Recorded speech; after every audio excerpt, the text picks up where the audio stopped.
হে আল্লাহ, ভাত মুঠিও কপালত নাছিল।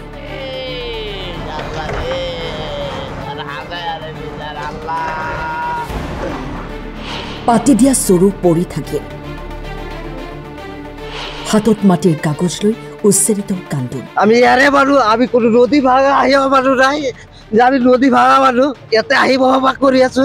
গোৱালপাৰাৰ দহিকটাত পুৱাৰে পৰা চলি আছে উচ্ছেদ অভিযান। উচ্ছেদ অভিযানত নিজৰ ঘৰখন হেৰুৱাই হিয়া ভঙা কান্দোন এইসকল লোকৰ। আমাৰ জন্ম ইয়াত, কিয় আমাৰ লগত এনেকুৱা কৰিছে?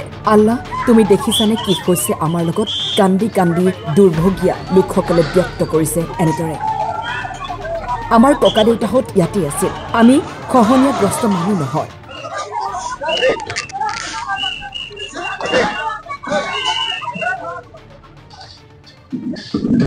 উচ্ছেদ কৰা হৈ আছে, কিন্তু সেইটো কিয় এতে কৰি আছে? আমাৰতো এতে জন্মস্থান, কিয় এনেকা চৰকাৰে আমাৰ লগত, আমাৰ মুছলমান হৈ কাৰণে আমাৰ চিয়ামৰ লগত অনুৰোধ এটা, আমাৰ যেনেকাই হওক আমাক ইয়াতে সৰঞ্জাম দিব লাগিব। আমাৰ জাগা কত নাই, আমি ইয়াৰে মানুহ, আমি কোনো নদী ভাঙা আহিব মানুহ নাই যে আমি নদী ভাঙা মানুহ ইয়াতে আহি বসবাস কৰি আছো। সেনেকাও নহয়। আমি ইয়াতে আমাৰ দাদা যুগৰ পৰা আমাৰ দাদাহঁত ইয়াতে বৃত্ত কৰিছে। আমি ইয়াতে আমি ক'বই নোৱাৰো যে আমি চৰৰ পৰা আহি কেনে ইয়াতে আমি সংস্থান কৰি ইয়াতে বসবাস কৰি আছো। আমি এতিয়া ক'বই নোৱাৰো।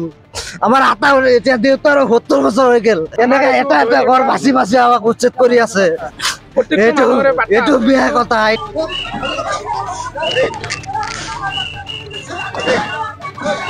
গোৱালপাৰাত এতিয়া যিমান RF আছে, এইটো গোটেই এৰিয়াত আমাৰ এভিকশ্যন হ'ব, এইটো ৰিকভাৰ হ'ব। এতিয়া আমাৰ লখিমপুৰত মোটামুটি আমাৰ RF অলমোষ্ট ক্লিয়াৰ হৈ যায়, আৰু বাকী এৰিয়াত আমাৰ পাঞ্চৰা, গোৱালপাৰা আৰু কৃষ্ণাইতো অলপ মানে কিছুমান RF ক্লিয়াৰ হৈছে।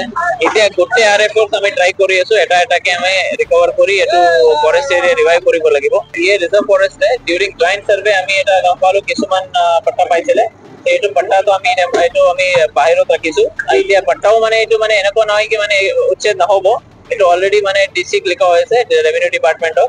এইটো মানে ৰিজাৰ্ভ ফৰেষ্ট ভিতৰতো ৰাইটছ এনেকে দিব নোৱাৰে। এইটো কেনচেল হোৱাৰ পিছত এইটো আকৌ মানে এভিকশ্যন টেক আপ উচ্ছেদ কৰা হৈ আছে, কিন্তু সেইটো কিয় এতে কৰি আছে? আমাৰতো এতে জন্মস্থান, কিয় এনেকা চৰকাৰে আমাৰ লগত, আমাৰ মুছলমান হৈ কাৰণে আমাৰ চিয়ামৰ লগত অনুৰোধ এটা, আমাৰ যেনেকাই হওক আমাক ইয়াতে সৰঞ্জাম দিব লাগিব।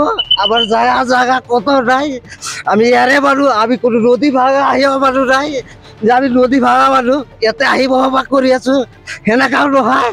আমি ইয়াতে আমাৰ দাদা যুগৰ পৰা আমাৰ দাদাহঁত ইয়াতে বৃত্ত কৰিছে। আমি ইয়াতে আমি ক'বই নোৱাৰো যে আমি চৰৰ পৰা আহি কেনে ইয়াতে আমি সংস্থান কৰি ইয়াতে বসবাস কৰি আছো। আমি এতিয়া ক'বই নোৱাৰো। আমাৰ আটা এতিয়া দেউতাৰ 70 বছৰ হৈ গেল।